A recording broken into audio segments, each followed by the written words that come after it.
Some web Sketchpad models include a utility menu, found in the lower left corner. This menu serves a variety of purposes. You can use it, for example, to change the unit of measurement. Here, I'll change from centimeters to inches. You can also change the angle unit. Here, I'll change from degrees to radians. For both length and angle measurements, you can set the precision of the values displayed. Here, I'll change the length measurement to show thousandths.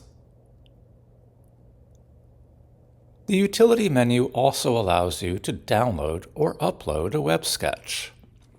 To download this web sketch, I'll tap the utility menu and select Download. Now I'll give the file a name